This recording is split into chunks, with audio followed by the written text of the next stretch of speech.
without Bruner. I mean, you still obviously got Zetterberg and Datsuk the Magician. So, yeah, I think Detroit's going to have a good year.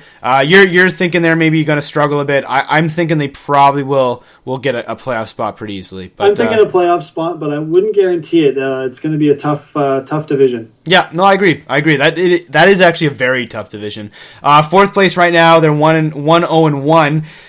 The Ottawa Senators, who have a terrific hockey team as well. Obviously, they're coached by the reigning Jack Adams winner, and pretty much the best coach in the league right now, in my opinion. McLean's just terrific. I think Ottawa's got a very strong team, even without Alfredson. I think the Ryan signing, getting Bobby Ryan on the same line as Jason Spezza, that's going to be huge for them. That is a great first line. Mikhailiuk, Spezza, and Ryan is your first line. Terrific pickup for them. Ryan's only, 24, 25. He's a pretty much consistent 30-goal guy. He's been ever since he's been in the league.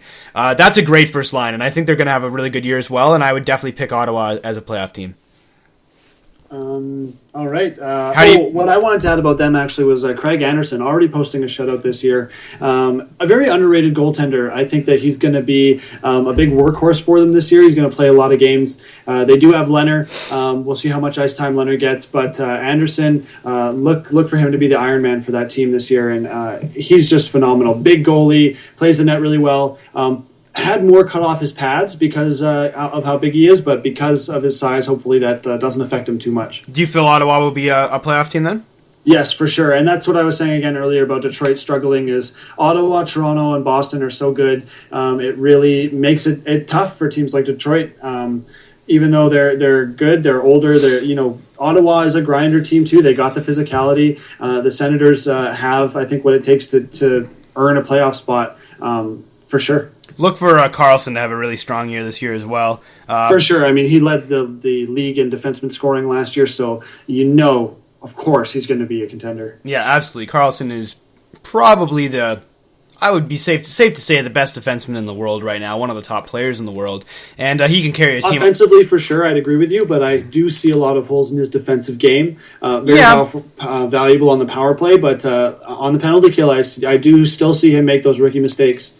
He's just so dangerous offensively, though, that so far it hasn't really hurt him. But I do agree. Obviously, he can work on his defensive game. Like a lot of offensive defensemen, obviously, they struggle in their own zone because they spend so much time in the opposition zone. Much like a Paul Coffey, who he's often compared to. Coffey was never the strongest in his own zone, but it didn't really matter just because he put up so many points that they sort of just let it slide.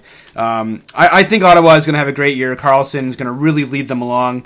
And I will say one thing. I am surprised they sent down Mika Zibanejad. I thought they would give him his 9 games. I know a lot of Sens fans were kind of annoyed by that as well. In my opinion, I think he's ready now. I'm not a coach, obviously, so clearly I don't have the knowledge of Paul McLean. But from a fan's perspective, I really see Zibanejad as being ready. I think he could... Especially with his playoff experience. We've seen the same in the past with players like PK Subban, and once you get some playoff games under your belt, the regular season, not such a big deal, and Zibanejad definitely should have been part of the roster this year. There's a couple players, not with playoff experience, mind you, but a couple players who were left off some rosters, like Jonathan Drouin as well, who I felt just should have had great preseasons and should have been part of the team. Yeah, so that's a bit surprising, but I still think they'll give him his 9 games. They'll probably bring him up at some point. But, I guess that shows you how deep Ottawa is this year, is they feel they don't need him. And he's a very skilled young man, and he's going to be a very good player for many years. So, moving on, we got 5th place right now in the division. Your boys, they're 1-1 right now. The Montreal Canadiens. What do you feel about these guys this year? Do you think they're a playoff team? Yeah, depending on if Parros comes back, he's going to be a big part in making us a contender in our division due to the fact that it is such a physical division. That was brutal to see, I gotta say. That was just to have his, right in the first game, and it's kind of ironic, too, because Colton Orr was actually knocked out with a concussion in the last fight that he had with Parros when he was a member of the Florida Panthers. So Parros kind of getting it back on this one, but a weird injury, too, just falling forward, hitting his face on the ice after a little struggle with Ott. So I gotta say, give me a little rant here. I can't stand the helmet rule, having not being allowed to take off your helmet before a fight. I understand where they're going with it. They want to curb the concussion thing, but I would argue guys are going to get far more injured by punching visors than by slamming their heads on the ice. I mean, how often does that happen? The Parros thing just proves the point, because the guy's helmet's on and he still lands flat in his face. So that rule really did nothing to prevent his injury. It's a freak injury. Obviously, it doesn't happen very often, and you hate to see it, but I gotta say, I think that is one of the stupidest rules I've ever heard, not being allowed to take your helmet off from fighting. I'm going to argue with you and say that I like it, actually, because both players can choose to take it together, and then that way it doesn't affect it, and there's still 5-on-5 hockey. But then you get a penalty. You get a 2-minute minor each, but if both players agree to do it at the same time, then it doesn't make a difference. Then you get some 4-on-4 hockey or 5-on-5. I can't remember how they do it, but do you really think that's going to curtail concussions? Yeah, of course. Oh, yeah, for sure. Especially when you look at the fights in the minors with that kid who actually died because he hit his head on the ice. So what if a player breaks his hand? That's his choice, and he's a fighter. If you punch a helmet and you break your knuckle, no big deal. If you end your career because your life because your do you really think it happens enough though to warrant that rule? Like, does that happen enough in the league? Like guys getting concussed from fighting?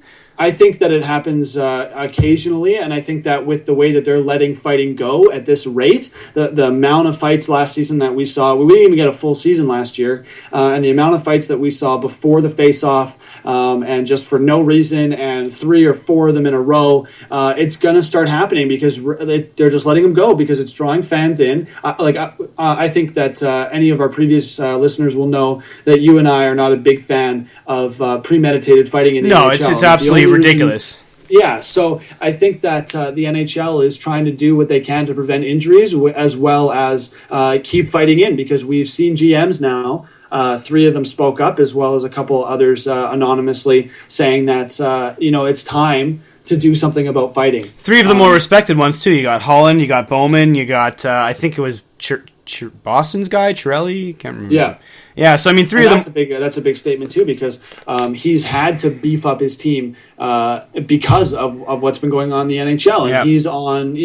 Let's get more hockey players in. Let's get the fighters out. And of course, as soon as the Parros injury happens, out comes the ban fighting rule again. I mean, I still think that's ludicrous. Like you can't get rid of that. It's such an integral element of the game. You cannot get rid of fighting, but we both agree, obviously, we've talked about this before. The premeditated, the staged fighting, that's just ludicrous, and that has to go. I mean, there's no room for that in the game. If you want to watch that, go watch the UFC or watch wrestling or something, Yeah, exactly. But we're totally...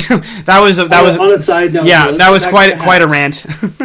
But that's just because of Parros there. So we'll have to see how that injury plays out for the Montreal Canadiens this season. But what I do like is their pickup in Daniel Briere, much like an Iginla or a Alfredson. Maybe not as talented or as much of a contributor, but definitely having to take on less of a role. You could make the argument that because Briere is French-Canadian and has wanted to play for the Habs, and the fans have wanted him to play there for so long, that maybe he does have a little more pressure, but that's just Montreal as well as a couple other cities like Toronto. So he's clutching the playoffs as well, right? I mean, that's huge. I think we are going to be great leadership.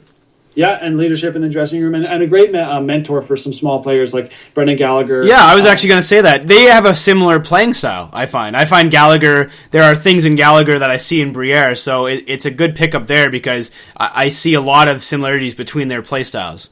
Yeah, I agree completely. And Gallagher's looked great, I gotta say. He's looked terrific. I haven't seen much of Galchenyuk. He's looked a little invisible, but Gallagher's looked great. Invisible? Andy, you should look up your stats here. He's got 4 points in 2 games with the Eller and Gallagher line. That's right, because he assisted on all those Eller goals. They're one of the highest scoring lines in the NHL. Well, Eller got the hat-trick on opening night, right? Or was it not a hat trick? He got 2 points, 2 goals and an assist. Right. He did get a goal in the Philadelphia game. Oh, that's true. I keep forgetting. Galchenyuk got the second assist on a lot of those, didn't he? First assist on one and was right through the crease, beauty. But in any case, he's got 4 points in 2 games, and that line's been phenomenal. Wow. So you think they're going to have a good year this year then? I think so, because we've turned into a team that's a little bit deeper with the talent. I think because our first line, when Pacioretty gets out of his temporary injury here, Pacioretty, Desharnais, Briere, you got Gionta, Plekanec, and then I can't remember who's on that line with them. And then you have the third line, Eller, Galchenyuk, and Gallagher. So I think because they're such a deep team, and our fourth line can keep us physical, Moen, Parros when he comes back, and Prust. So really, I don't see a lot of holes in the lineup. And as we know, the defense is strong as long as Markov can stay healthy. We have Subban and Georges. And you would hope that Subban follows up his Norris Trophy year as well with another great year. Yeah, and we can see it. He comes to the table with everything he has. There's a picture on Twitter that Nike threw up asking if PK Subban had taken up football as a linebacker because he put on another 40 pounds or something like that. So more close to Dustin Byfuglien's weight, as I understand it, this season. Definitely taking things more seriously and going to earn himself quite a nice contract. I'm hoping Bergevin resigns him before it's up and free agency people come sniffing. Yeah, no, for sure. How do you feel? The only question mark is price. And I was going to say that. He's been getting lackluster reviews so far. I'm okay with that because when the expectations are low, all you can do is blow them away. So at this point, we all know what Price is capable of. We just need to see it consistently for an 82-game season. We don't really have a tandem at all, like a lot of other teams are going with. We talked about Vancouver and Toronto, and even teams like St. Louis are doing the tandem thing. So he's got to ride, the 60-plus games this year, and hopefully he can stay consistent enough because Sidney Crosby came out this season and said Carey Price is the toughest goalie in the NHL to score on, and that's he's on his game. When he's on his game, that's right. Well, and he's usually on his game against Crosby because you usually show up for those games against your buddies and your Team Canada teammates and stuff like that. And I just hope we see that consistency from Price. I really that's all that the question mark is because with a healthy roster, I think the Habs have a solid offense and a solid defense. Yeah, no, I agree. I mean, Price is the key, really, for them, I feel. I mean, if they want to go deep in the playoffs, he's got to stand tall. So, and I agree with you. I think it's very likely that he will, especially with it being an Olympic year. Obviously, he wants that first spot. So, we are 25 minutes in already, and we're only through one conference so far. So let's try and rip through the next few teams that we pretty much are guaranteeing you won't make it. After Montreal, you got Florida. They're not making it. All you can really look at here is some bright points. Jonathan Huberdeau is going to have a great season, and you're just going to want to watch him. Barkov's looked good so far. Talent. Barkov's looked good. Their first overall this year. He's looked good so far. Yeah. Tampa Bay's next. Besides Stamkos and St. Louis, which obviously are still quite dangerous, Tampa doesn't look particularly good. I would be very surprised if they made it, and I'm pretty much guaranteeing you they won't. Yeah, they've got some work to do. You never know. I think they have a better chance than Florida does, definitely than Buffalo does. But other than that, the top five right now are pretty much the way it's going to stay in this division. I was really surprised they sent down Drouin. I really thought they'd give him his look for 9 games, and that was a bit confusing, I thought. I really thought they'd give him especially with the roster that you have. I mean, why not? You're not a major playoff contender, and why not bring some young energy to your roster? Yeah, and it's not like you're that deep that he has to fight for that spot, right? He should be able to get some playing time, but nevertheless, they sent him down. It's very confusing because he's going to be a great player, a really good draft pick for them, I feel. Last place so far, you got the Sabres, who have looked god-awful so far. I would suspect the Sabres to carry over from the previous year, and I would be... Well, I'm guaranteeing it. They're not making the playoffs this year. No matter how good Miller plays, they're not making it this year.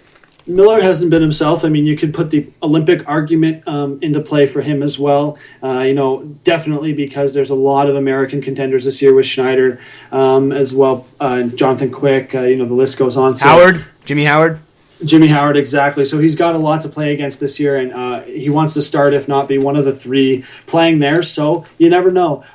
They don't have a very deep roster, and they're in a tough division. That's why I also agree with you that they won't make it. No, I mean when your first overall center is Hodgson, you got some problems. Yeah. Moving on to the Metro Division now. First place 2-0, the Pittsburgh Penguins. A lot of people are predicting they're going to be a Cup finalists again this year. Obviously, they had a really disappointing exit to the Bruins last playoffs, but they're a great team. They're very dangerous still. Their lineup hasn't changed too drastically. I'm guaranteeing they make the playoffs. I'm pretty much guaranteeing they make the conference finals as well. They're going to win that division for sure. Yeah, I mean, they're just going to run away with it. They're so much better than everyone else in that division. The only interesting storyline for them right now is, obviously, at the beginning of the season, the starting job was really up in the air. Was it going to be Vokoun? Was it going to be Fleury? Fleury obviously hasn't really been himself the last few years. He's looked, pretty much god-awful at times. And Vokoun last year played quite well. Very underrated goaltender. He's always been quite strong. Back in his, younger days, he was a stalwart in net for the Florida Panthers, just their knight in shining armor. But now Vokun's out 3 to 6 months with a blood clot out of all kind of injuries. That's sort of bizarre. Injured by a blood clot. That's very strange. Yeah, I agree. It's nice to see that Fleury is at least able to